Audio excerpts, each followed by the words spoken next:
இந்த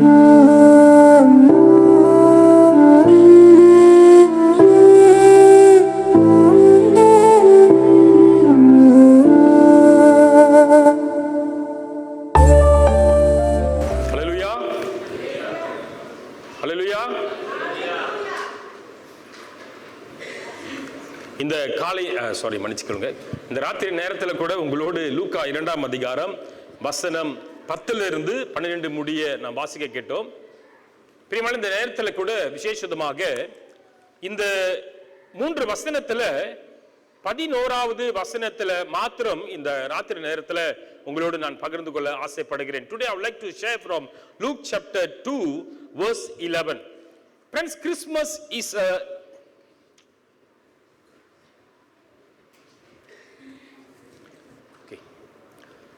Christmas is a historical event in our lives.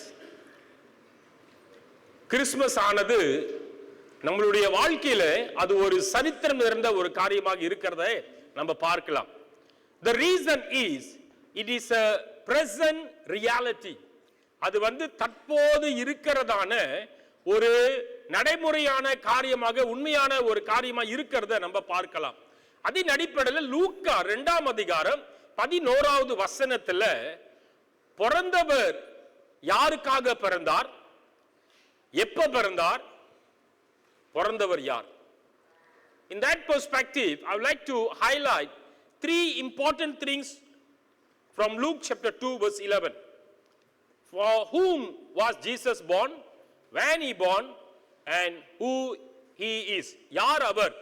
பிறகு இந்த 3 காரியத்தின் அடிப்படையில், வாழ்க்கை நடைமுறை அடிப்படையில் ஒரு சில காரியத்தை உங்கள் முன் நான் வைக்க ஆசைப்படுகின்றேன். It is very important to all of us to know about this before we celebrate the birth of Christ Jesus. இந்த இயேசு கிறிஸ்து பிறந்த இந்த காரியத்தை முன்னிட்டு நம்ம இதை அனைத்தையும் தெரிந்து கொண்டு இருக்கிறது நல்லது. Of course I am aware, I am totally aware that all of us are Christians. I am totally aware about that we are believers. I am totally agree that all of us have received the salvation. We have been saved by the Son of God Jesus Christ. எனக்கு நன்றாக தெரியும், நாம் எல்லாரும் விசுவாசிகள், நாம் கிறிஸ்தவர்கள், ஆண்டவருடைய நாமத்திலே நாம் ரட்சிப்பு பெற்றவர்கள், தேவனிடத்திலிருந்து நாம் அனைவரும் கடவுளுடைய பிள்ளைகளாக இருக்கிறோம். இருந்த போதிலும் yet what we must learn more about this Christ, what we must learn more about the birth of Christ, இந்த கிறிஸ்துவின் பிறப்பை குறித்து நாம் இன்னும் அதிகமாக என்ன கற்றுக்கொள்ள வேண்டும்? வாருங்கள் நாம் ஜெபிப்போம். Let us pray. கர்த்தாவே, இந்த ராத்திரி நேரத்தில் எங்கள் எல்லாரையும் இந்த கரத்தில் ஒப்புக் கொடுக்கிறோம். ஆண்டவர் எங்களை ஆளுகை செய்யுங்க. உங்களுடைய மகிமையான பிரசன்னம் எங்களை நிரப்பட்டும். உங்களுடைய மகிமையான ஆளுகையின் கரம் எங்களை ஆளுகை செய்யட்டும். விசேஷமாக இந்த நேரத்தில் கூட எங்கள் அனைவரையும் இந்த கரத்தில் ஒப்புக் கொடுக்கிறேன். கர்த்தாவே, உங்களுடைய சத்திய வசனத்தை நாங்கள் தியானிக்கும் பொழுது எங்களோடு பேசுங்க. Father, as we are here, as we are preparing ourselves for the celebration, birth of Christ Jesus, Lord, I humbly pleading to you, you please speak to us, Master. Lord, I also like to surrender myself. I just an instrument, Lord. I just a human being. You are God. Father, please hide me behind the cross of Christ. And Lord, I humbly pleading to you, you please reveal yourself. Lord, I also pray that you please inspire my lips, empower my lips, and deliver your word according to the needs of this congregation. இயேசுவின் நாமத்திலே எங்கள் எல்லாரையும் ஒப்பு கொடுத்து அர்ப்பணித்து ஜெபிக்கிறோம் நல்ல பிதாவே. ஆமென், ஆமென். பிரியமான இந்த நாளிலே கூட வாசிக்க கேட்போம் லூக்கா 2ஆம் அதிகாரம் 11வது வசனம். இன்று கர்த்தராகிய இயேசு கிறிஸ்து என்னும் இரட்சகர் உங்களுக்கு தாவீதின் ஊரிலே பிறந்திருக்கிறார். பிள்ளையை துணிகளில் சுற்றி முன்னணியிலே கிடத்திருக்க காண்பீர்கள், இதுவே உங்களுக்கு அடையாளம் என்றான். முதலாவது காரியமாக இந்த 11வது வசனத்துல 3 முக்கியமான காரியங்கள் இருக்கிறது. There are 3 important things in verse 11. Number 1, unto you, உங்களுக்காக. பிரியமான இந்த இடத்துல பார்க்கும்போது நீங்க sermon title நீங்க பாத்தீங்கன்னா, I purposely chose this title, unto you a savior is born. இந்த காரியமானது உங்களுக்காக இரட்சகர் பிறந்திருக்கிறார். இந்த இடத்துல பார்க்கும் பொழுது the word unto you is referring to the shepherds. If you read verse 8 and 9, this word, the person is the shepherd. இந்த இடத்துல யார் unto you ன்னு சொல்லி பார்க்கும்போது இந்த தேவதூதரானவர் இந்த மேய்ப்பர்களிடத்துல குறித்து பேசுகிறத நம்ம பார்க்கலாம். பிரியமான இந்த இடத்துல பார்க்கும் பொழுது அப்படி என்றால் இந்த தேவதூதர் தம்பி முழுசா அமைத்திருங்கயா.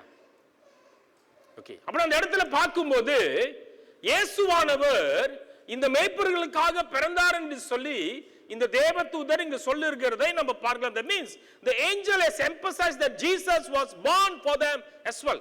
அவங்களுக்காகவும் பிறந்திருக்கிறார்னு சொல்லி இந்த இடத்துல போடப்பட்டதை பார்க்கலாம். Friends, what I'm trying to say from this word, it's a personal approach. It's a personal approach. இது ஒரு ஒரு ஒரு ஒரு ஒரு தனிப்பட்ட காரியத்தில் காணப்படுகிற ஒரு காரியமா இருக்கிறது. இந்த இடத்துல பார்க்கும் பொழுது இயேசு கிறிஸ்துவானவர் உங்களுக்காகவோ எனக்காக பிறந்திருக்கிறார். It's a personal approach. இன்னைக்கு கூட்டத்தோட காரியம் செய்யறது டோட்டல் டிஃபரண்ட். தனிப்பட்ட ரீதியில செய்யறது ரொம்ப டிஃபரண்ட். இந்த இடத்துல பாருங்க, கடவுள் ஆண்டவர் இந்த இடத்துல காண்பிக்கிற ஒரு முக்கியமான காரியம் என்றால் ஆண்டவராகிய இயேசு கிறிஸ்து உங்களுக்காக உனக்காக பிறந்திருக்கிறார். உனக்காக பிறந்திருக்கிறார். பிரியமான தேவ ஜனங்களே, இந்த உங்களுக்காக எனக்காக உனக்காக பிறந்திருக்கிறார் என்று சொல்லி பார்க்கும் பொழுது இந்த இயேசுவின் பிறப்பானது, இந்த நற்செய்தியானது மேய்ப்பர்களுக்கு இண்டிவிஜுவலா சொல்லப்படுகிற ஒரு காரியமா இருக்கிறது. வாசிக்க கேட்போம். வெளிப்படுத்தின விசேஷம் 2ஆம் அதிகாரம் 29வது வசனம். ஆவியானவர் சபைகளுக்கு சொல்லுகிறதை காதுள்ளவன் கேட்க கடவன் என்று எழுது. ஆவியானவர், he who has an ear, let him hear what the Spirit says to the churches. ஆவியானவர் சபைக்கு சொல்லுகிறதை காதுள்ளவன் கேட்க கடவன். Friends, God is active. I would like to say very active in our midst. Therefore, the Lord is keep on speaking to all of us. The Lord is emphasizing, the Lord is communicating to all of us through His word, through His messages. அப்படி என்றால் இந்த தேவன் நம்ம அனைவரோடும் இடைப்பட்டு கொண்டிருக்கிறார். As He has spoken to the shepherd, as He has shared the good news to the shepherd through the angel, the Lord also keep on speaking to all of us. நம்மளோடு அன்றாடம் பேசிக்கிட்டு தான் இருக்கிறார். The Lord is speaking to us through the Spirit of the Lord. The Lord is speaking to us through His word. இந்த தேவன் கர்த்தருடைய ஆவியானவர் மூலமாக, இந்த தேவன் அவருடைய வசனத்தின் மூலமாக நம்ம கிட்ட பேசிக்கிட்டு தான் இருக்கிறானா. The question is, the problem is not with God. பிரச்சனையானது கடவுள்கிட்ட இல்ல. The பிரச்சனை is with the listeners. காது கொடுத்து கேட்கிறவங்களிடத்துல தான் பிரச்சனை. காது கொடுத்து கேட்கிறவங்களிடத்துல பிரச்சனை. Why? You and I, as a listeners, we have been called to live according to the instruction, according to the teaching of the Lord. Shall we say amen? உங்களை அந்நிய பிரியமான தேவ ஜனங்களே, ஆண்டவர் அவருடைய வார்த்தையின் பிரகாரம், அவருடைய அறிவுரை பிரகாரம், ஆலோசனை பிரகாரம் வாழ சொல்றாரு. வாழ சொல்றாரு. வாழ சொல்றாரு. அப்பனா காது இருக்கிற எல்லாருக்கும் கேட்கணும். Bible does not talks about physical ears, you know. Bible is talking about spiritual ears. எனக்கு தாங்க 2 காது இருக்கு. அங்க வெளியே அந்த பூக்கட்டுறால அந்த அண்ணன், அந்த அண்ணனுக்கு தான் 2 காது இருக்குது. மணிக்கடல சாரி அலிக்கடையா அலிக்கடல வேலை செய்யறாங்க தெரியுங்களா? எல்லாத்துக்கும் 2 காது இருக்குது. இந்த கேட்க மாட்டேன் பின்னால போனீங்கன்னா அங்க வேலை செய்யறவங்களுக்கு காது இருக்குது. இங்க அமர்ந்திருக்கிற நம்ம எல்லாத்தையும் காது இருக்குது. கேள்வி என்ன தெரியுமா? The question is, are we listening? Are we listening? நீங்களும் நானும் கேட்கிறோமாங்க?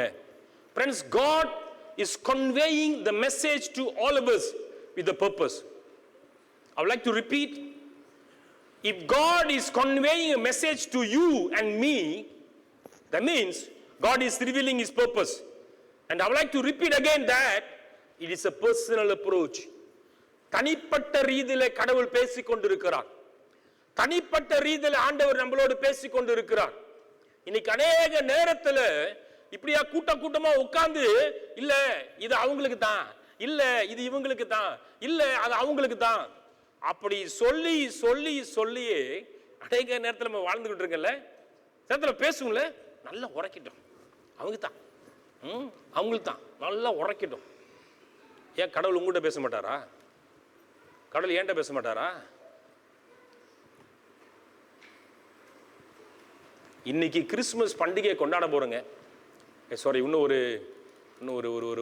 ஒரு ஏறத்தாழ 50 minutes plus. We are going to celebrate the birth of Christ Jesus. We are going to remember the birth of Christ Jesus. கடவுள் நம்மகிட்ட தனிப்பட்ட ரீதியில் பேசுறார். தனிப்பட்ட ரீதியில் பேசினால தான் நம்ம உட்கார்ந்து இருக்கிறோம்.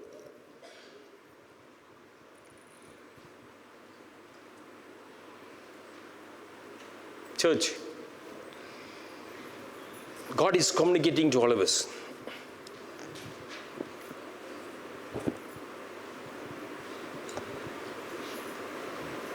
And He is always there to engage with all of us. கடவுள் நம்மளோட பேசிக்கிட்டு தான் இருக்கிறாரு. ஆண்டவர் நம்ம எல்லாத்தோட எப்பொழுதுமே எங்கேஜ், நம்ம கூட தான் இருக்கிறார், கனெக்ஷன்ல தான் இருக்கிறார், தொடர்புல தான் இருக்கிறார். சேர்ந்து நம்ம ஃபோன் பண்ண சொல்லல, லைன் கிடைக்கலன்னு, அவருக்கு லைன் கிடைச்சிருச்சு, அவரோட லைன் கிளியரா இருக்குது, நம்ம லைன் தான் something wrong. God's line is very clear. His telecom is perfect.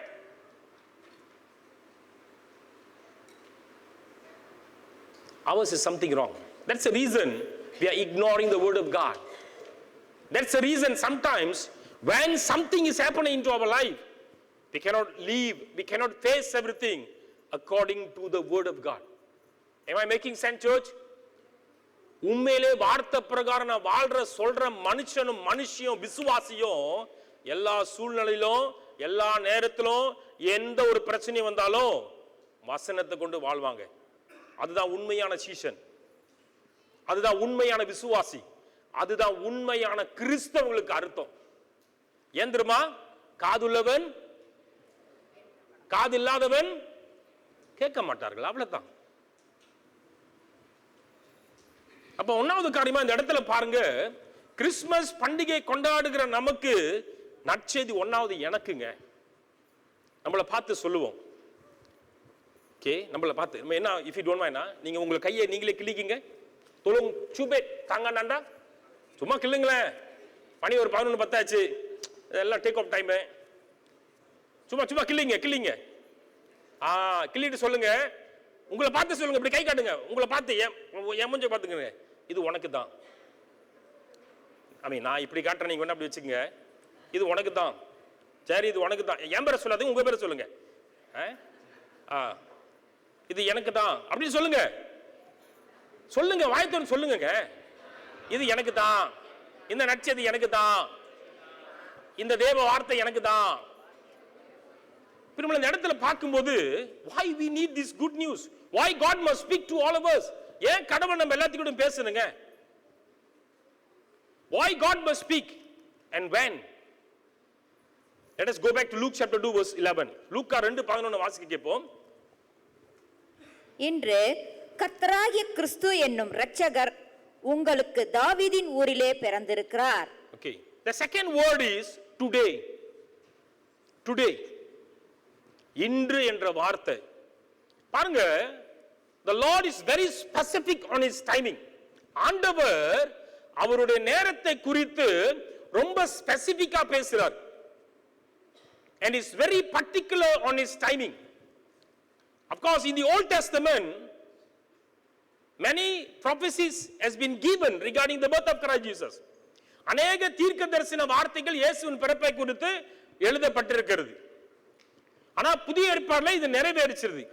The time has come. இந்த இடத்துல பார்க்கும்போது, இந்த இடத்துல டைம்னு சொல்லி பார்க்கும்போது, டுடேன்னு சொல்லி பார்க்கும்போது, it talks about God has already existed in our life. ஆண்டவர் நம்முடைய வாழ்க்கையில வந்துட்டார். ஆண்டவர் இந்த உலகத்துல வந்துட்டாரு.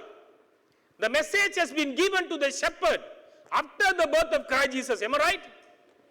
இயேசு பிறந்த பிறகுதான் இந்த இடத்துல என்ன சொல்லப்படுகிறது? இயேசு பிறந்துட்டார்னு சொல்லப்படுது. That means today பிறந்துட்டாருங்க. இன்னைக்கு ஆண்டவராக இயேசு கிறிஸ்து நம்மளுடைய வாழ்க்கையில பிறந்துட்டார். Why Jesus born in our life?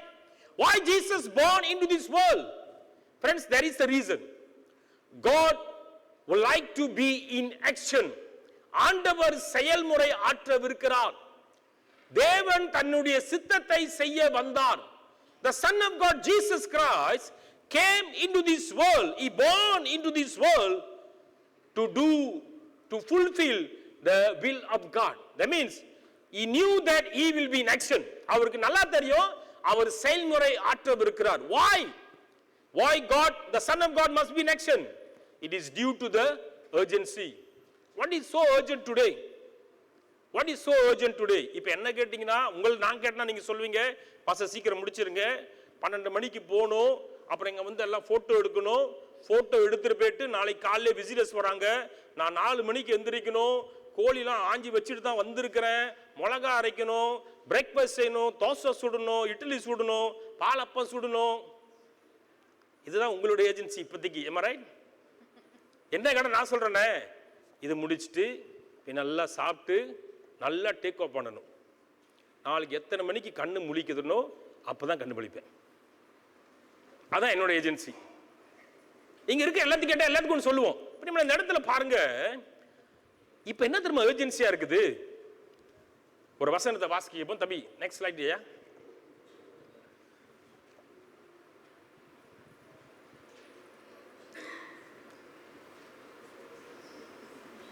Okay, வாசிக்க கேப்போ 1 யோவான் 3:8. Please read 1 John chapter 3 verse 8. 1 யோவான் 3:8.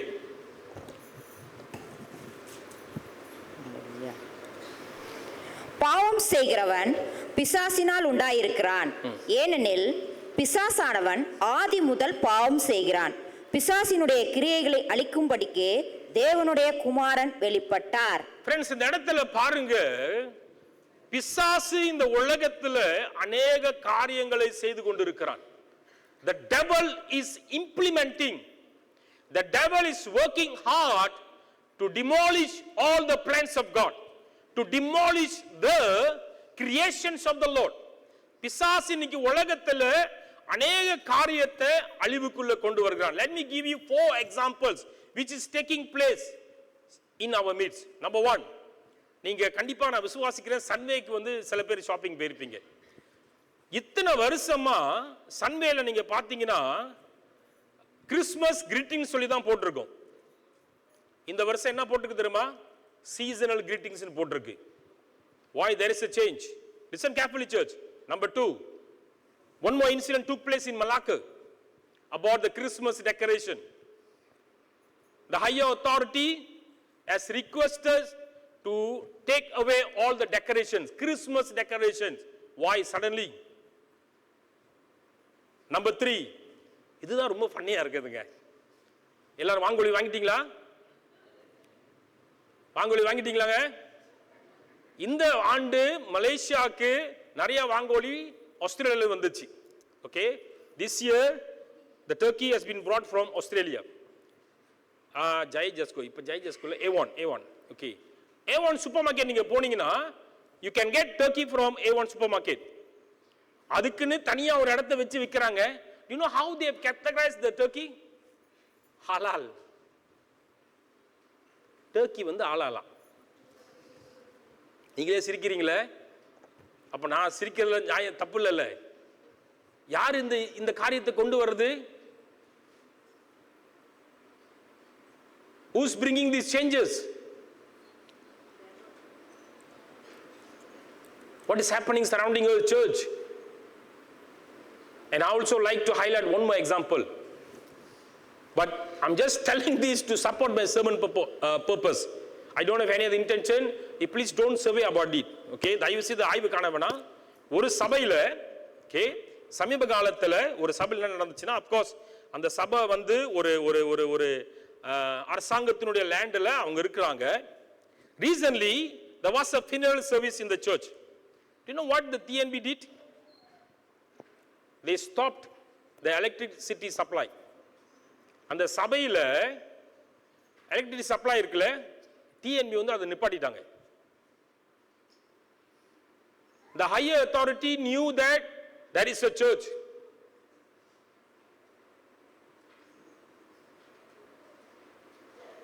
இதை கூப்பிட்டு கேட்கும் பொழுது the relevant parties they said we don't know about it, we don't know what took place.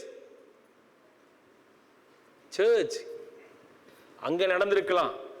Maybe நம்ம சொல்லலாம் அவங்க வேணா ஒரு ஒரு ஒரு ஒரு ஒரு அன்ஆஃபிஷியலான லேண்ட்ல இருக்கலான்னு. அதே அரசாங்கம் இந்த லேண்டுக்கு இன்னும் செய்ய எந்த ஒரு இதுவும் வர ரொம்ப நேரம் பிடிக்காது. The same higher authority can also disturb us, can also ask us to remove from this place because they have all the authorities. I can give you many examples. The devil is working hard. Not only that, the devil is implementing a lot of worldly things into Christian families. And I'm sorry to say, the devil is bringing a lot of worldly things, worldly manners, worldly principles into the churches.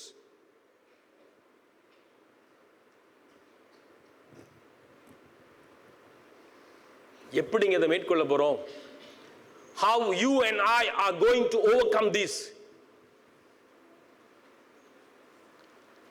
அதனால தான் இந்த இடத்துல பாருங்க, that's one of the reason we need the Son of God. Hallelujah. Hallelujah. We need the Son of God because the Son of God, Jesus Christ, John 8:36 says, the Son of God can set us free. தேவ குமாரனால நம்மள என்ன செய்ய முடியுங்க? விடுதலை செய்ய முடியும். The Son of God, Jesus Christ, can deliver us from all the work of evil. ஆகையால் குமாரன் உங்களை விடுதலை ஆக்கினால் மெய்யாகவே விடுதலை ஆவீர்கள். Only the Son of God can deliver us. Only the Son of God can set us free. Not by our own strength, not by our own authorities. Of course, we have many resources. We have many authorities. Yet, at the end, God is the one bringing all the resources. God is the one working hard for you and me. அப்ப இந்த இடத்துல பாருங்க, வசனம் சொல்லுகிறது இன்னைக்கு, today, இன்னைக்கு the Son of God Jesus has already entered into our life. The Lord is reminding us. ஆண்டவர் உங்களையும் என்னையும் ஞாபகப்படுத்துகின்றார். தேவன் உங்களையும் என்னையும் ஞாபகப்படுத்துகின்றார். அவர் நம்முடைய வாழ்க்கையில வந்துட்டார். He has entered. Church, I would like to repeat, we cannot do anything without him. We cannot be set free by our own knowledge, by our own resources. நீங்களும் நானும் நம்மளுடைய சொந்த பலத்துல, சொந்த ஞானத்துல, சொந்த ரிசோர்ஸ்ல நம்மள யாருமே விடுதலை ஆக்கி கொள்ள முடியாது. Today is the day. The Lord is reminding you and me that he has already entered into our life. What is going to do? அவர் இந்த நம்ம வாழ்க்கையில வந்துட்டு என்ன செய்ய போறாருங்க? What is going to do? Please read Luke chapter 2 verse 11. லூக்கா 2:11 வாசிப்போம். இன்று கர்த்தராகிய கிறிஸ்து என்னும் இரட்சகர் உங்களுக்கு தாவீதின் ஊரிலே பிறந்திருக்கிறார். மூன்றாவது காரியமாய் பாருங்க, the third point is the Son of God Jesus is a savior for all of us. Shall we say amen? Shall we say amen? Louder please. Amen. Hallelujah. Okay. பிரima இந்த இடத்துல பாருங்க, ஒன்னாவது பார்த்தோம் யாருக்குன்னு பார்த்தோம், ரெண்டாவது எப்பன்னு பார்த்தோம், மூணாவது பிறந்தவர் யார் தெரியுமா? இரட்சகர். நமக்கு எல்லாம் நல்லா தெரியுங்க. The birth of Christ reminds us about the mission of Jesus. இயேசுவின் பிறப்பானது இயேசு இந்த உலகத்துக்கு வந்த நோக்கத்தை வெளிப்படுத்துகிறது. இயேசு எதற்கு வந்தார்? எல்லாத்தையும் ரட்சிக்கிறதுக்காக. Jesus has entered into this world to save all of us. பிரியமான தேவ ஜனங்களே, இந்த இடத்துல பார்க்கும்போது நம்ம எல்லாம் ரட்சிக்கப்பட்டோம். Okay? All of us have been saved by God. We are Christians. We are believers. We have been baptized. We have been confirmed. Confirmation எடுத்துட்டோம், ஞானஸ்நானம் எடுத்துட்டோம், எல்லாம் செஞ்சிட்டோங்க. Yet why we need this savior? இந்த savior எதற்கு நமக்கு வேணுங்க? Why we need this savior? வாசிக்க கேட்போம். Please read Matthew 19:30. மத்தேயு 19ஆம் அதிகாரம் 30வது வசனம். ஆகிலும் முந்தினோர் அநேகர் பிந்தினோராயும் பிந்தினோர் அநேகர் முந்தினோராயும் இருப்பார்கள் என்றார். இந்த இடத்துல பாருங்க, நம்ம எல்லாம் கிறிஸ்தவங்க, நம்ம எல்லாம் விசுவாசிங்க. ஆனா வசனம் என்ன போடுது?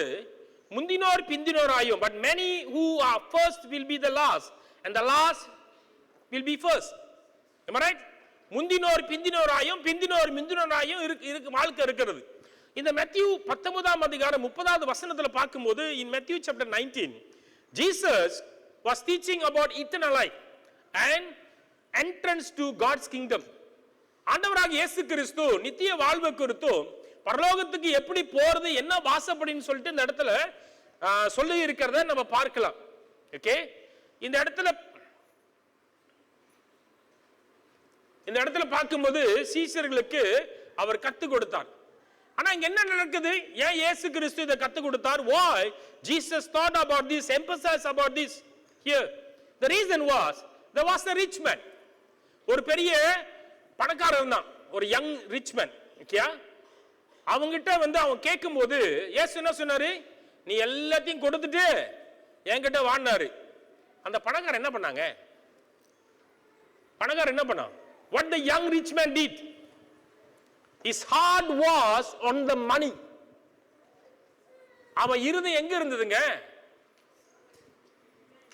பணத்துல இருந்தது. பணத்துல இருந்தது. நம்ம இருதயம் இன்னைக்கு எங்க இருக்கு? Where is our desire today? Are you ready to sacrifice everything? Are you ready to leave everything for the betterment of your spiritual life? நீங்களும் நானும் எல்லா காரியத்தையும் ஆண்டவருக்காக விட்டு வர தியாகமா இருக்கிறோமாங்க? ரெடியா இருக்கிறோமாங்க?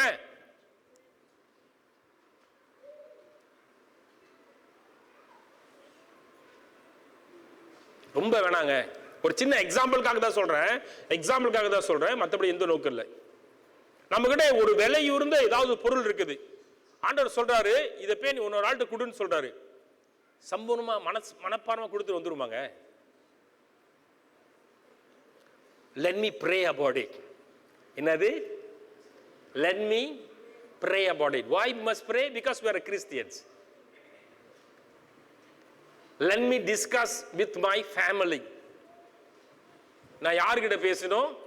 என் குடும்பத்தோடு பேசணும். Let me come back to you. I will revert back to you. நான் மறுபடியும் உங்ககிட்ட நான் சொல்றேன். அதுக்குள்ள இது நான் சொல்றது தான். ஆண்டவர் பாப்பாரு, வேற ஒரு ஆள் பார்த்து போயிடுவாரு. நம்ம டைம் எடுத்து யோசித்து சிந்தித்து கலந்து பேசி இல்ல, அதுக்குள்ள அந்த மனுஷன் தேவையில்ல மனுஷன் போயிடுவான். பிரியமான தேவ ஜனங்களே, உங்களுக்கும் எனக்கும் சீஷத்துவத்தில் நம்ம எந்த அளவுக்கு வளர்ந்திருக்கிறோம்? How we can define ourselves as a disciples of Christ Jesus?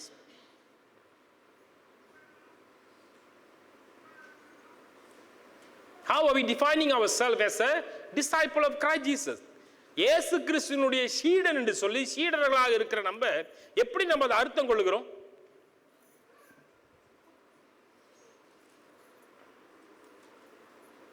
இதே இந்த இடத்துல தான். இவ யாரு? ஒரு யங் ரிச் மேன். கண்ணு எங்க இருக்குது? பைசா. நீங்க நம்ம கண்ணு எங்க இருக்கு?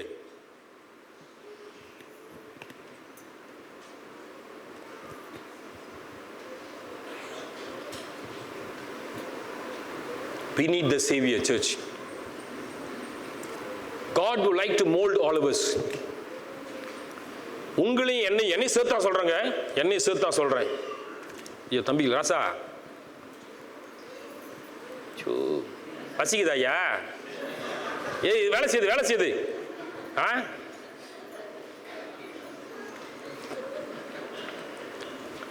ஆண்டவராக இயேசு கிறிஸ்து, உலகத்துக்கு வந்த இயேசு கிறிஸ்து, அவரே நமக்கு வழியாக இருக்கிறார், அவரே நமக்கு சத்தியமாக இருக்கிறார், அவரே நமக்கு ஜீவனாக இருக்கிறார். The Son of God Jesus, who born in this world, He is the way, He is the truth, and He is the life for all of us. We need all these three to build our inner life. We need to know more about the way of Jesus. We have to equip ourselves on the truth of Jesus. We have to work hard to develop ourselves, to study more about the life of Jesus. Then only you and I can become as a good disciple of Christ Jesus, a God-pleasing disciples. அதனால தான் நீங்களும் நானும் பாருங்க, இதுல இந்த 3 காரியத்தை நம்ம develop பண்ணும் பொழுது இயேசு கிறிஸ்துவினுடைய சீஷனாக நம்ம வளர வேண்டும். பிரியமான தேவ ஜனங்களே, we need this Savior. Without the Savior, we cannot grow in Christ. We need His guidance. We need His teaching. Without Him, we cannot go anywhere. Even church, tomorrow we are going to celebrate, we are going to remember the birth of Christ Jesus. How are we going to share this Christ to your visitors, to your guests? நல்ல ஒரு TV இருக்கு, நல்ல படத்தை திறந்து விட்டுட்டு இல்ல வாங்க வாங்க சாப்பிடுங்க நல்லா சாப்பிடுங்க, முறுக்கு காஃபிலாம் முதல் குடிச்சிட்டு அப்புறம் பிரியாணி, அப்புறம் மறுபடியும் கேக்கு, குக்கீஸ், அப்புறம் குக்கீஸ், அப்புறம் அவங்க கூட யார பிள்ளைங்க வந்து அங்கப்பா கொடுத்து அனுப்பிடுவோம். If you don't mind church, இதான வருஷமா செய்றோம்.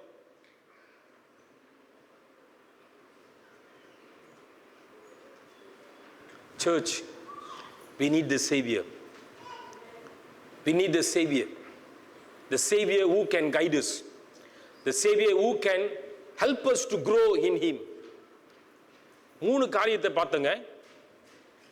Okay. 3 காரியத்தை பார்த்தோம். Okay. I hope the Lord has spoken to all of us.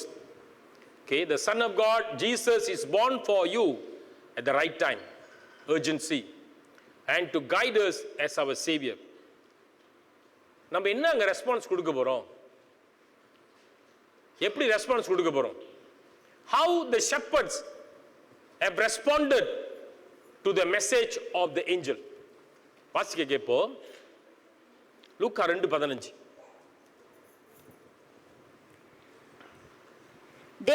தேவதூதர்கள் அவர்களை விட்டு பரலோகத்துக்கு போன பின்பு மேய்ப்பர்கள் ஒருவரை ஒருவர் நோக்கி, நாம் பெத்லகேம் ஊருக்கு போய் நடந்ததாக கர்த்தரால் நமக்கு அறிவிக்கப்பட்ட இந்த காரியத்தை பார்ப்போம் வாருங்கள் என்று சொல்லி, Let us go over to Bethlehem and see these things that has happened, which the Lord has made known to us.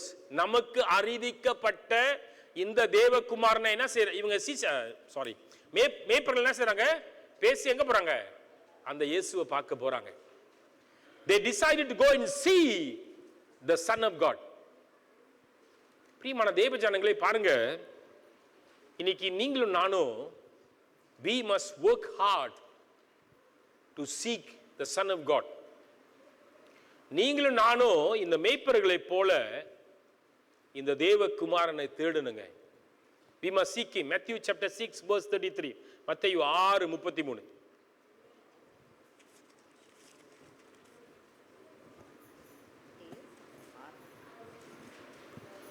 வசனம் பாஸ்டர். மத்தேயு 6:33. 33. முதலாவது தேவனுடைய ராஜ்யத்தையும் அவருடைய நீதியையும் தேடுங்கள். அவருடைய நீதியையும் தேடுங்கள். Seek the kingdom of God and his righteousness. அப்பொழுது இவைகள் எல்லாம் உங்களுக்கு கூட கொடுக்கப்படும். பிரியமானவர்களே, இந்த பண்டிகையில நீங்களும் நானும் முதலாவது யாரை தெரியுமா தேடணும்? இயேசுவை தேடணுங்க. நான் ஒன்னாவது தேடணும். I must seek the Son of God. I must seek the Father. நம்ம ஒன்னாவது கடவுளை தேடணுங்க. நம்ம தேடும் பொழுது ஆண்டவர் அவருடைய கிரியைகளை செய்கிறவர் அவராக இருக்கிறார். உங்கள் ஒவ்வொருவரையும் ஆசீர்வதிக்கிறேன். இந்த 2025ஆம் ஆண்டில் கிறிஸ்துமஸ் பண்டிகையானது கர்த்தரை தேடி அவருடைய நாமத்தை மகிமைப்படுத்துகிற ஒரு காரியமாக இருப்பதாக. நாளைய தினத்தில் அல்லது இந்த ஒரு வாரத்தில் நீங்கள் ஏதாவது கிறிஸ்துமஸ் நிகழ்வு செய்யும் பொழுது தேவனை தேடி அவருடைய வழிமுறைகளை பெற்றுக்கொண்டு உங்கள் பண்டிகை ஒரு அர்த்தமுள்ள பண்டிகையை கொண்டாட உங்கள் அனைவரையும் வாழ்த்துறேன். உங்கள் அனைவரையும் ஆசீர்வதிக்கிறேன். நம் கண்களை மூடி ஜெபம் செய்வோம்.